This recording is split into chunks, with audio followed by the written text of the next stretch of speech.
They said the river once sang.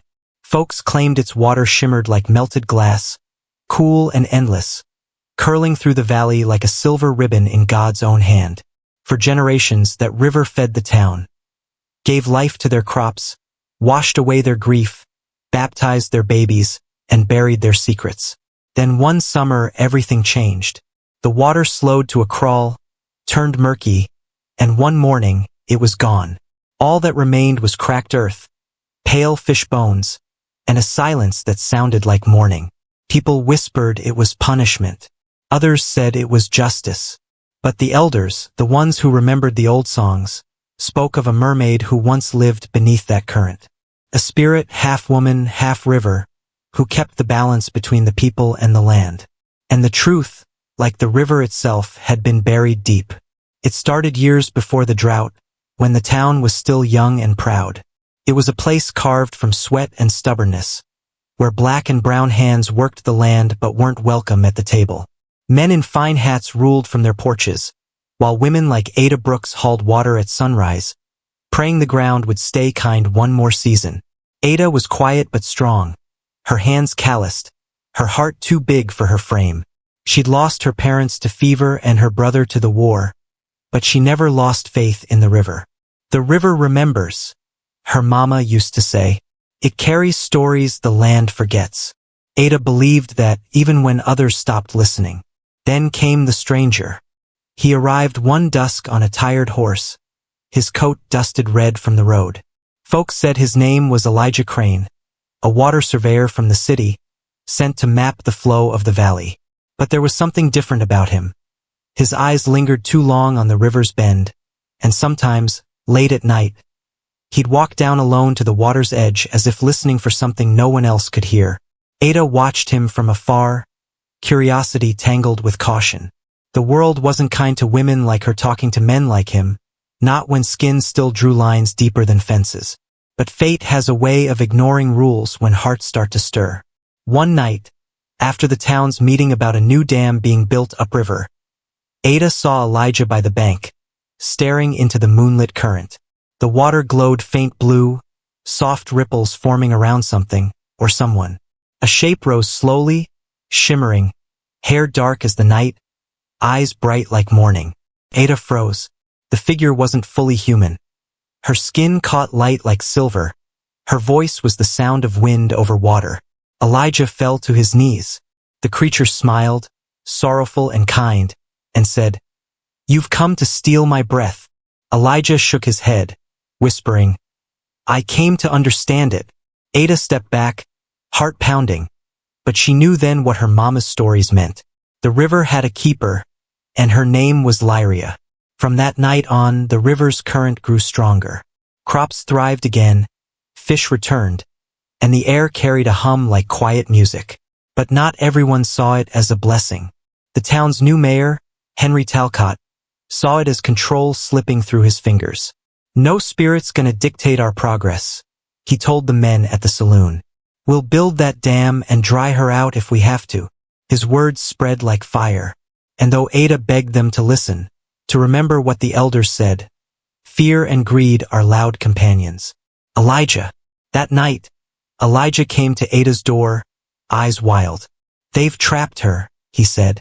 "I heard her cry beneath the earth." Together they ran to the site, where the half-built dam loomed like a scar across the valley. The air smelled of mud and metal, and there, in the shallows, Lyria lay gasping, her silver skin dulled to gray, her hair tangled with weeds. Ada fell to her knees. "We can't let her die," she whispered. Elijah tore at the stones, bleeding his hands raw, but it was too late. With one last breath, Lyria reached for Ada's hand and pressed something small and smooth into her palm.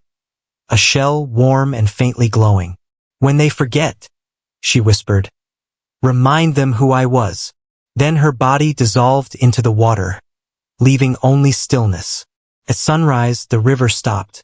It didn't flow, didn't murmur, didn't breathe. The workers found their tools rusted, their wells dry. Livestock died, fields cracked. And though they tried to dig deeper, the water never returned. The mayor called it coincidence. The preacher called it wrath. Ada called it truth. "You killed her," she said, voice trembling but sure. "You killed the one thing that kept us alive." They shunned her for it, said she was cursed, said she talked to ghosts. But the nights grew colder, and the air turned thick with dust. Elijah left soon after, guilt eating him alive. He sent letters that never reached her, wandering from town to town searching for rivers that still sang. But Ada stayed. She built her home beside the dry bed, tending what little garden she could. She'd sit there at dusk, holding the shell Lyria gave her, humming the tune the mermaid once sang. Sometimes, when the wind blew just right, she'd swear she could hear a faint trickle beneath the earth, a heartbeat waiting to return. Children grew up hearing her story, how a poor black woman tried to save a spirit the white men refused to believe in. They called her mad, but the land remembered her name. Years. The town never spoke of the killing again. They built no more dams, dug no more graves for the things they didn't understand. Children played by the river, their laughter soft against the breeze.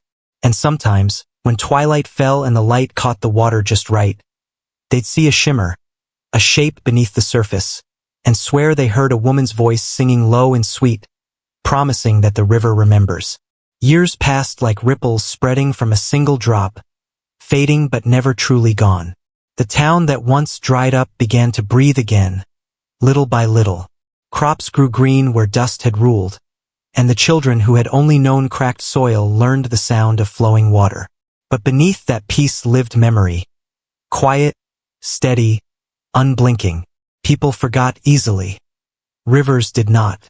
And though the water now ran clear, the story of what had been lost refused to vanish. The old folks said Ada's spirit lingered by the bank, watching, guarding, making sure the same mistake was never made again. Sometimes, travelers claimed they saw her. A woman in a blue shawl sitting at the edge, her reflection meeting another's, a shimmer of silver and song. They said when the two shapes met, the water glowed faintly, as if the earth itself was remembering its sorrow and its promise all at once. Elijah never left that river. He built a small cabin beside it, where Ada's home once stood. The years had bent his back, turned his hands to leather, but his heart stayed fixed on the same melody, the one Lyria sang when the world still believed in grace. He'd talk to the water each morning, whispering apologies that no one else could hear. And sometimes, when the moon rose full, the current would change direction just slightly, as if listening. He'd smile then, a tired man who'd carried too much, finally finding comfort in something older than forgiveness. He became a legend in his own right, the old man by the river who talked to ghosts.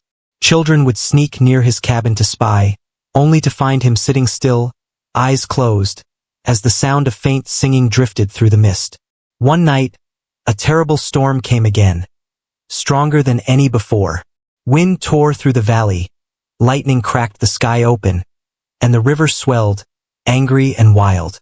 Elijah, weak but unafraid, stepped into the storm with his lantern. "If it's you," he whispered, voice trembling, "I'm ready." The water rose around his legs, warm, not cold, swirling with silver light. A voice answered, not words, but feeling. "Love. Release." He fell to his knees, tears mixing with rain, and the lantern went out. When the storm ended by dawn, his cabin was gone. Only the shell remained, resting on the riverbank, glowing brighter than ever. The people found it and knew. The keeper of the river was gone, but his spirit had gone where the current carried him, home. After Elijah's passing, time kept moving, reshaping the valley into something new. Roads came, then rail lines, then machines that hummed like restless ghosts. But still, the river flowed. The people who lived nearby grew more careful with it, teaching their children to give offerings of wildflowers each spring. "So she don't forget we're grateful," they'd say. It became a ritual, a promise renewed each year that the land and its spirits would live in harmony. And though outsiders came and laughed, calling it superstition, those who stayed knew the truth. When they honored the river, the rains came gentle. When they forgot, the clouds grew stingy, the crops brittle. Balance, always balance. Then came a time of strangers again. A company from the city, rich and restless, found their way to the valley. They wanted to build a resort by the water, to turn what was sacred into spectacle. The townsfolk resisted, led by a woman named Miriam Brooks, a descendant of Ada herself. She had Ada's eyes, proud and tired, and her same quiet strength. "This river isn't for selling," she told them. "But greed wears expensive shoes, and men with money don't listen to women who remind them of humility." They filed papers, offered bribes, promised jobs and modernity. Miriam gathered the elders and said, "If they take her again, she won't forgive us twice." They nodded, knowing history was creeping close behind, ready to repeat itself. One summer morning, the machines came. They carved into the banks, clearing the brush, setting up cranes and pipes. The workers joked, unaware of the weight beneath their feet. But by afternoon, the sky shifted. The air thickened, humming low, heavy. Birds fled. The foreman waved it off as coincidence, but the ground trembled faintly, like a warning. Then the water began to darken. Not muddy, but deep, unnatural, glowing faint blue under the surface. The workers froze. One man swore he saw a figure beneath the current. Long hair moving with the tide, eyes like glass. "It's just light," the foreman said. But his voice cracked when the machines stalled, their engines choking as if drowned. She looked upon the people with eyes that held centuries. And though no one could hear her speak, her message was clear. "Remember." Miriam stepped closer, tears streaming. "We do," she whispered. "We've tried to." The spirit tilted her head, gaze falling on the machines. Slowly, the current shifted, wrapping around them until they corroded, their metal hissing and sinking beneath the water. The workers ran, shouting prayers and curses, but Miriam stayed. She laid the shell on the water's surface. It floated, glowing, then sank gently out of sight. The glow beneath the river deepened for a moment, and then faded to stillness. After that day, the company left. Papers were burned, plans abandoned. No one dared to touch that water again. The town rebuilt their respect, their reverence. The river became not just part of their land, but part of their story. A reminder that even the earth has memory, and mercy has limits. Each year, they gathered at the bank with music and candles. They'd tell their children of the mermaid who was killed, of the river that dried, and of the woman who stood between greed and grace. They'd tell of Elijah's guilt and Ada's faith, and how the Spirit forgave only those who learned to remember. The night after the river dried up, the village fell into a silence that was heavier than mourning. No one spoke of the mermaid anymore, but everyone felt her absence like a missing heartbeat in the land. The air was thick, dry, and restless, and people woke from sleep to the sound of something scraping at their doors. Not claws, not wind, but the dry whisper of sand shifting where water used to flow. Old Naomi sat by her fire that night, humming a song she used to sing when the river ran wild. Her voice cracked, but the melody held, like the spirit of someone who refused to forget. Her granddaughter, Elsie, sat beside her, eyes wide and full of questions. "Grandma," she whispered, "is it true she loved one of us?" Naomi stirred the fire with her stick, sending sparks into the dark. "That's what they say. But love ain't the whole story. It's what people did with it that matters." Elsie leaned closer. "Did he love her back?" Naomi looked into the flames, and for a long time, didn't answer. Then she said softly, "He did, but fear's stronger than love sometimes. And fear, it'll make good folks do cruel things." Across the village, an old man named Isaiah sat alone in his house, listening to the wind where the river used to sing. His hair was silver now, his hands worn, and his heart heavy with a truth he'd buried deeper than any grave. He was the one they whispered about, the man the mermaid loved. He'd been young then, strong, and foolish enough to think the world could change if he loved hard enough. She had come to him one moonlit night, rising from the water like a dream made of light and sorrow. Her voice had filled the air, gentle and strange, and she had looked at him with eyes that saw everything. The pain, the hunger, the loneliness of a man who never felt he belonged. "Why are you here?" he'd asked, trembling though he didn't know why. Because you called me, she said, her lips curving like a secret. Your heart was loud enough to wake the river. From that night on, he'd meet her by the rocks when the moon was high. She'd sing and the fish would gather. He'd laugh and she'd listen, as though no man had ever spoken words worth keeping before. But word spread. People saw him talking to something they couldn't see. They saw fish where there had been none, water clear as glass when it had been muddy before. And in a place where suffering was daily bread, blessings made people suspicious.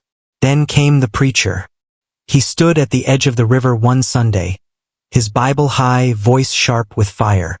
The devil takes many forms, he'd cried, and no devil hides better than beauty. That creature ain't no angel. She's a curse. The people nodded.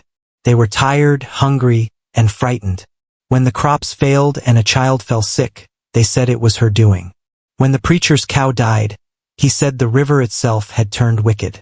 Isaiah had tried to stop them. He'd stood before the crowd when they came with torches and ropes, shouting until his voice broke. She never hurt nobody, he'd cried. She gave us fish. She gave us water. She loved this place. But the mob didn't care. They tied her where the river curved like a question mark, her song trembling through the night, begging not for mercy, but for understanding. And when the rope tightened and her voice broke into silence, the river stilled. The next morning it was gone. Now, years later, Isaiah sat in that same silence, the sound of dry wind rattling against his window. He knew the truth, the river had never really left. It had just gone underground, taking her with it. But sometimes, when the moon was full and the night was still, he swore he could hear her humming. That night, Naomi heard it too. A soft melody weaving through the wind, faint but clear. She stood up, clutching Elsie's hand. You hear that, baby? Elsie nodded, eyes wide. It's her. Naomi's voice trembled. Then maybe she ain't gone after all. The next day, Naomi went to Isaiah's door. He looked up at her, eyes full of ghosts. You hear it too? She asked. He nodded. Every night since they took her. Naomi stepped closer. The river's waiting for something, Isaiah. She ain't at peace. He swallowed hard. What's she waiting for? Naomi's eyes glistened. The truth. That evening, they gathered at the dry riverbed, Naomi, Isaiah, and a handful of villagers who still remembered what water sounded like. They lit candles and sang the old songs, the ones their ancestors had brought across oceans and pain. Their voices rose into the night, rough but beautiful, calling out for forgiveness. Then the wind changed. It grew soft, damp, like breath on skin. The air shimmered, and the ground beneath them trembled. Elsie gasped as a faint light rose from the cracked earth, blue, like moonlight underwater. Isaiah fell to his knees. I'm sorry, he whispered. I should have saved you. A voice drifted through the air, so gentle it hurt. You did. You loved me when no one else would. The light pulsed, and water began to bubble up from the cracks, slow at first, then faster, until it flowed like tears returning home. The people cried out, some in fear, others in joy. The river was back. But it wasn't just water that returned.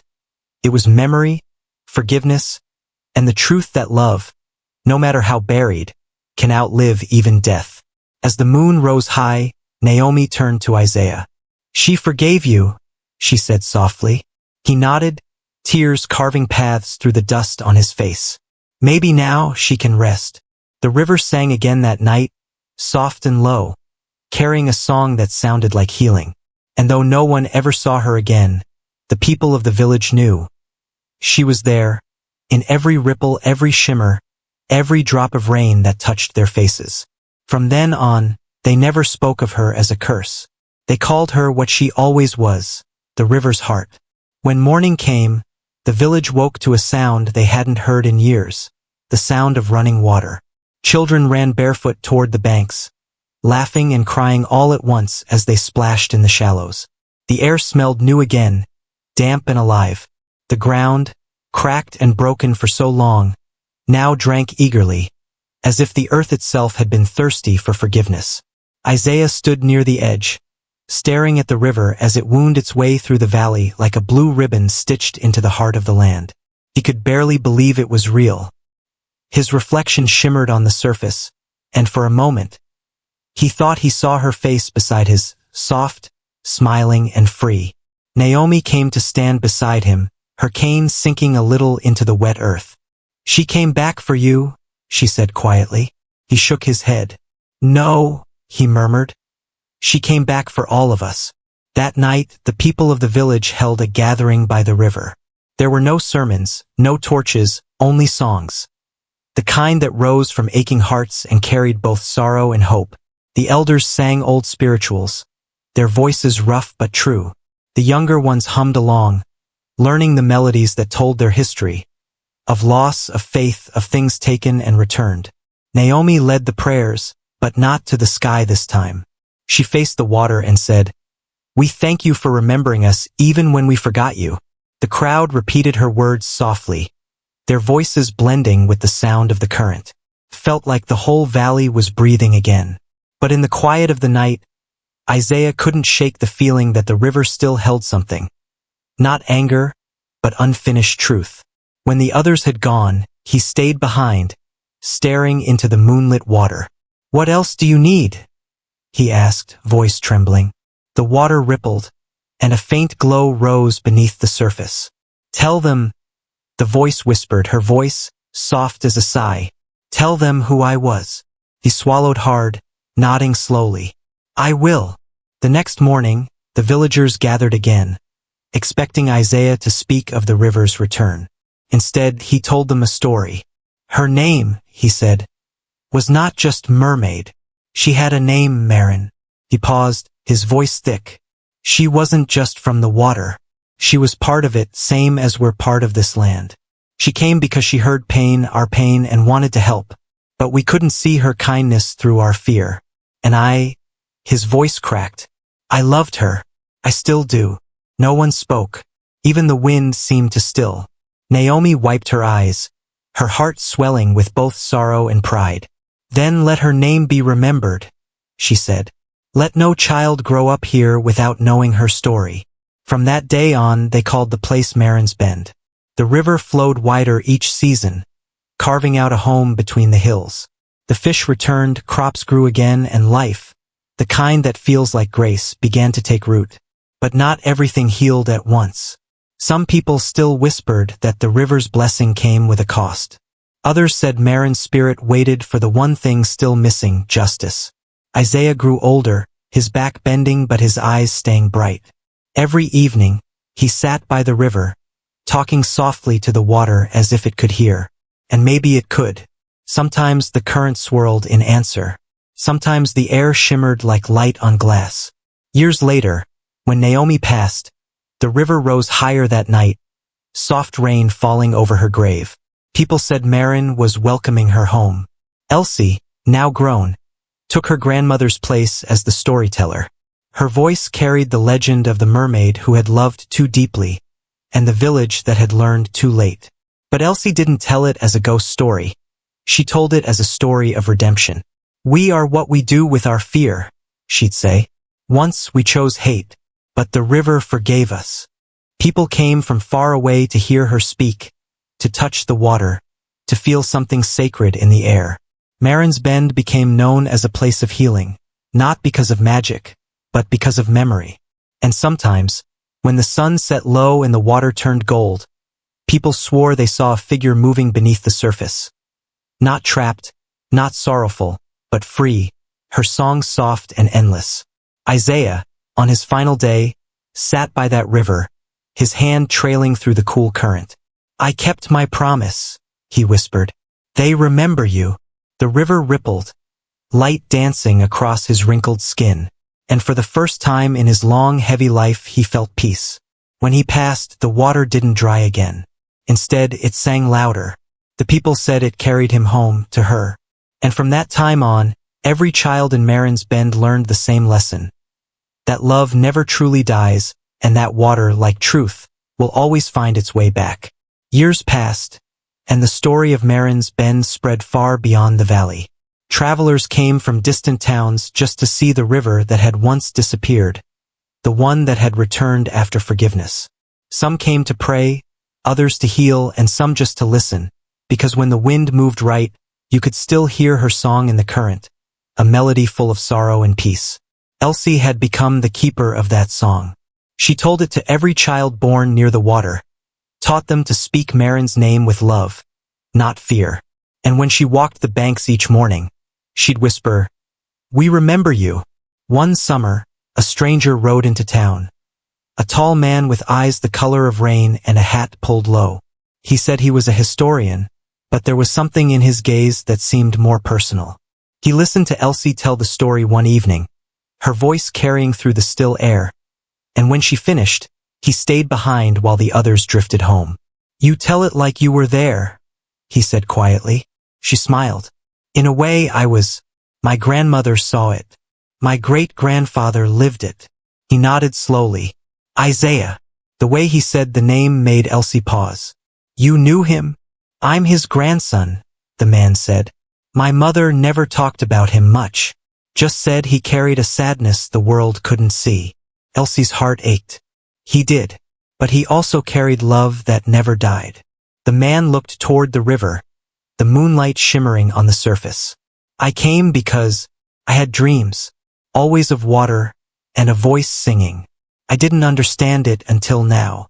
Elsie stepped closer. "She's still here. The river remembers everyone who's ever loved with their whole heart." He smiled faintly. "Then maybe that's why I came, to say thank you."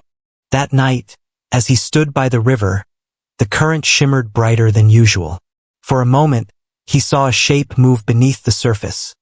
Not frightening, but gentle, almost human. A woman with eyes like the sea, looking up at him with quiet knowing. He didn't run. He didn't speak. He just nodded, and the water rippled once, like a sigh. The next morning, he was gone. But a new carving had appeared on the old stone by the water's edge. It read, "Where love was silenced, now the river sings." Years continued to roll like the current itself. Marin's Bend became a place of gathering. For the tired, the lost, the hopeful. People who had been cast out, broken, or forgotten found comfort there. No one left hungry. No one left unseen. And every time rain touched the valley, it came soft, never harsh, as if the sky itself had learned mercy. One stormy night, long after Elsie had grown old, a great drought struck the region again. The rivers to the east dried first, then the wells. People began to whisper in fear. "What if it's happening again?" they asked. Elsie, frail but fierce, called everyone to the riverbank. "The river doesn't take from us," she said, her voice trembling but steady. "It listens, it waits, but it must be spoken to with truth." She looked up at the gray sky. "This drought isn't the river's curse. It's ours, for forgetting what we learned." The crowd fell silent. Some bowed their heads. Then Elsie began to sing, the same song her grandmother had once hummed, the same song Marin had sung before she died. One by one, voices joined hers, young and old, black and brown and white, all singing together until the air itself felt like it could break open. And it did. Rain began to fall, slow at first, then heavy, washing over the earth, filling cracks, feeding roots. The river swelled, alive again. Elsie laughed through her tears, lifting her face to the sky. "She never left," she whispered. "She was just waiting for us to remember." That was the last time anyone saw her. The next morning, her chair sat empty by the river, her footprints leading into the water and stopping there. But no one mourned. They said she'd gone where the song came from, where her ancestors waited. And from that day on, whenever rain touched Marin's Bend, people smiled through it. They said it wasn't just water. It was her laughter, carried by the one who had once been wronged, the one who became mercy itself. The river never dried again. And though the years changed faces and names, one thing stayed the same. Every child born in Marin's Bend learned that love and justice are twins. One can't live without the other. And if you stood quiet by the water at night, the river would whisper it too, soft and eternal, that nothing pure ever truly dies, and truth, like water, always returns home. Generations passed, and Marin's Bend grew into a thriving town. The old huts turned into wooden homes, and later, brick ones with painted porches. But through every change, one thing stayed untouched: the river. It ran strong and clear through the center of town, a reminder of what the people had once lost and what they'd learned to protect. No one cut trees near it, no one dumped waste in its waters. Every spring, the townsfolk gathered for what they called the Night of Voices, a quiet celebration held by lantern light. They didn't play loud music or throw parties. Instead, they sat by the river, families close together, and listened. It wasn't about hearing something new, it was about remembering. The elders told the story again and again, and no one ever grew tired of it. She was wronged, they'd say, but she forgave, and the river forgave us too. The children would listen wide-eyed, staring into the water as if they could see her reflection ripple between the stars. Among those children was a girl named Tessa. She had Naomi's warmth in her heart, Isaiah's quiet strength in her eyes, and Elsie's love for truth in her voice. Her mother said she had been born on a night of heavy rain, the kind that filled the riverbanks and made the earth smell new again. From the time she could walk, Tessa was drawn to the river. She'd talk to it like it could hear her, whispering secrets, dreams, and sometimes tears. Her grandmother told her, "Be careful what you say to the river, baby. It listens real close." Tessa would smile and whisper anyway. As she grew older, she began to notice things, how the world outside Marin's Bend didn't carry the same peace.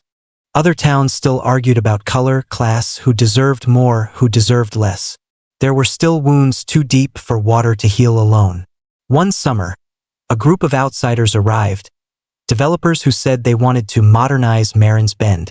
They brought maps, contracts, and smiles that didn't reach their eyes. "You've got potential here," they told the town council.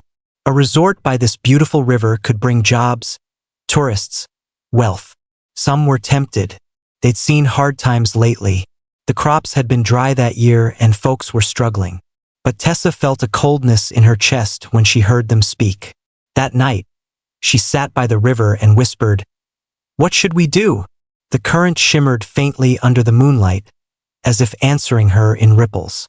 The next morning, she stood up during the town meeting. Her voice trembled but carried far. "You can't build on what's sacred," she said. "The river ain't just water. It's life. It's history. It's forgiveness. You don't sell something your ancestors bled for." The men laughed softly, one tipping his hat. "Little lady, the past doesn't pay bills." But she didn't back down. "No," she said, "but it keeps our souls fed." The townsfolk looked at her then, remembering who they were, what they'd promised never to forget. Old memories stirred like water finding its flow again. One by one, they shook their heads at the deal. The developers left, angry and muttering. That night, the river glowed faintly again, just like it had generations before. Tessa sat on the bank, and though she couldn't see her, she felt her. The mermaid Marin, the heart of the river. The air hummed softly, and Tessa whispered, "We kept our promise." A breeze moved through the willows, gentle as a hand on her cheek. "I know," a voice seemed to answer. Years later, when Tessa was grown and the old stories had become hers to tell, she would stand before wide-eyed children and begin, "Once, there was a river that forgot how to flow, because the people forgot how to love." Her voice would fill the night air, smooth and steady, carrying the weight of every ancestor before her. She'd tell them of Isaiah and Marin, of fear and forgiveness, and of how the river came back when they remembered mercy.